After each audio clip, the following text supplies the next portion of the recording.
Imaginez une structure si imposante qu'à l'époque de son inauguration, elle était considérée comme l'une des plus grandes au monde dans sa catégorie. Situé au cœur de Berlin-Ouest, le International Congress Center, ou tout simplement ICC Berlin, n'était pas seulement un centre de congrès, c'était un véritable symbole du futur. Avec son design audacieux, surnommé vaisseau spatial, en raison de sa ressemblance avec une navette, cette construction se démarquait dans le paysage urbain comme un emblème de l'innovation architecturale. Les travaux ont débuté en 1973 et, après 6 années de chantier intensif, le projet a été achevé en 1979. Mais sa grandeur ne se mesurait pas seulement à sa taille. Le coût de construction a dépassé les 900 millions de marks allemands, ce qui équivaudrait aujourd'hui à plus d'1 milliard de dollars.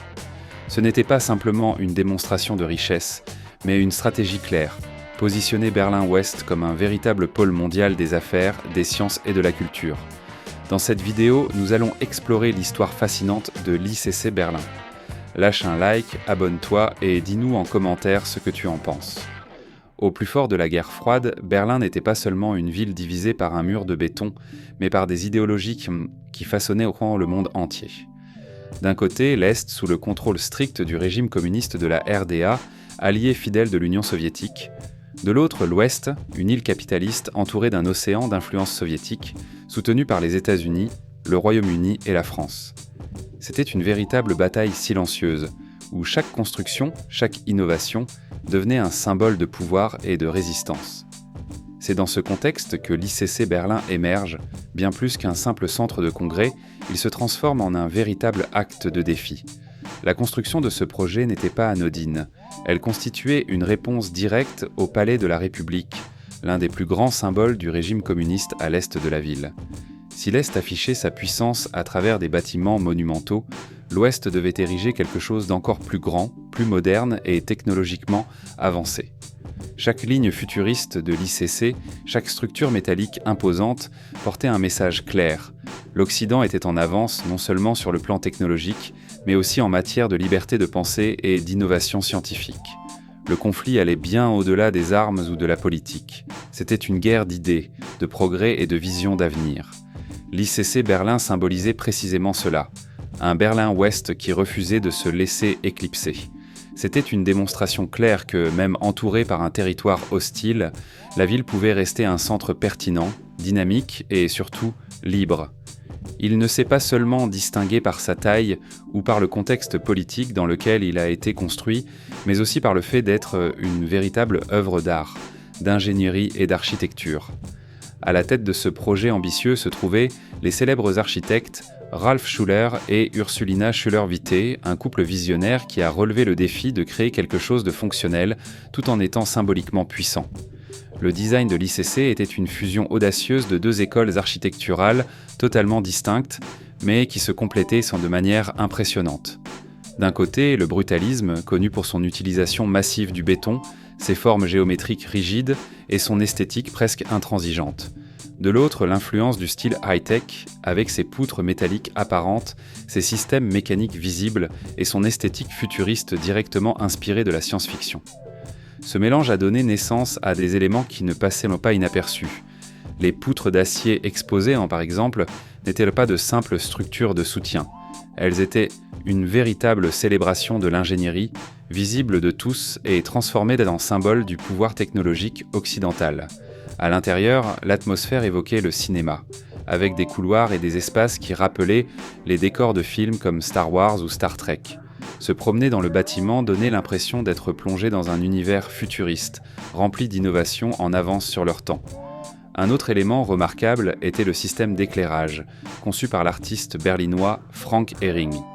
Avec des lumières rouges et bleues positionnées stratégiquement, les visiteurs étaient guidés à travers un environnement mêlant fonctionnalité et esthétique unique.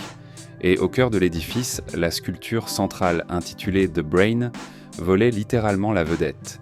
Une structure lumineuse de 3 étages symbolisant un cerveau, avec des fibres nerveuses, s'étendant à travers tout le bâtiment. La grandeur de cette construction ne se reflétait pas seulement dans son design futuriste, mais aussi dans ses dimensions impressionnantes. Avec 320 mètres de long, l'équivalent de 3 terrains de football alignés, et 80 mètres de large, la structure dominait le paysage urbain de Berlin-Ouest. Sa hauteur de 40 mètres accentuait encore son impact visuel, faisant de ce bâtiment une présence imposante et inconfondable. L'espace avait été conçu pour être fonctionnel à grande échelle. La plus grande salle de conférence pouvait accueillir jusqu'à 5000 personnes, un exploit remarquable pour l'époque. De plus, la scène principale pouvait être agrandie et intégrée à une salle adjacente, se transformant ainsi en l'un des plus grands espaces événementiels d'Europe, idéal pour des congrès de grande envergure, des foires commerciales et des présentations internationales. Un autre point fort résidait dans la flexibilité interne. Plus de 80 salles de conférences avaient été construites avec une acoustique raffinée et une technologie de pointe innovante pour les normes des années 1970. L'ensemble de la structure avait été conçu de manière modulaire, permettant une adaptation rapide à différents types d'événements, des foires commerciales aux grandes manifestations culturelles. Bien au-delà de son imposante architecture, la structure s'est imposée comme un véritable symbole du capitalisme occidental en pleine Berlin divisée. L'espace avait été conçu non seulement pour impressionner, mais aussi pour offrir des fonctionnalités capables de placer Berlin-Ouest sous les projecteurs mondiaux. Il était devenu un lieu idéal pour les conférences internationales, les foires commerciales et les événements d'envergure, attirant des entreprises et des leaders de divers secteurs, prêts à investir dans l'innovation, la science et la culture. En outre, le bâtiment fonctionnait comme un véritable hub d'innovation technologique et culturelle, connectant des entreprises mondiales, des chercheurs et des penseurs qui façonnaient les tendances de viande du futur. La structure avait été pensée comme un espace d'échange de connaissances, où modernité et créativité se rencontraient à chaque événement organisé entre ces murs. Mais ce qui distinguait réellement cette œuvre, ce sont ses innovations en matière d'ingénierie. Le système d'isolation acoustique était révolutionnaire. Construit en 2 couches avec une structure interne isolée, il réduisait considérablement l'impact des bruits extérieurs, un défi d'autant plus grand en raison des autoroutes très fréquentées autour du bâtiment. Cela garantissait que même les événements les plus sensibles se déroulèrent dans un environnement parfaitement silencieux. Autre innovation remarquable, le système de suspension des auditoriums. Les plus grandes salles de conférence étaient littéralement suspendues, soutenues par d'énormes poutres d'acier. Cette prouesse d'ingénierie isolait l'environnement des vibrations extérieures et éliminait les interférences sonores, offrant ainsi une expérience unique aux participants. Et pour couronner le tout, il y avait le car-foyer, un système permettant aux voitures d'accéder directement à l'intérieur du bâtiment, avec la possibilité de décharger les véhicules directement dans le sous-sol. Malgré son impact initial et la grandeur qu'il représentait, le destin de cette construction a pris un tournant inattendu, celui du déclin. Au fil des années, ce qui avait autrefois symbolisé l'innovation et le pouvoir économique est devenu financièrement insoutenable. Le coût d'entretien d'une structure aussi complexe et technologiquement avancée était exorbitant, absorbant des ressources qui n'étaient plus justifiables face aux nouvelles priorités de la ville. De plus, la demande pour de grands centres de congrès à Berlin a commencé à diminuer au fil des décennies. La réunification de l'Allemagne a déplacé les priorités d'investissement et de nouveaux espaces plus modernes et plus efficaces ont vu le jour pour remplacer ce qui était autrefois considéré comme le sommet de l'ingénierie et de l'architecture.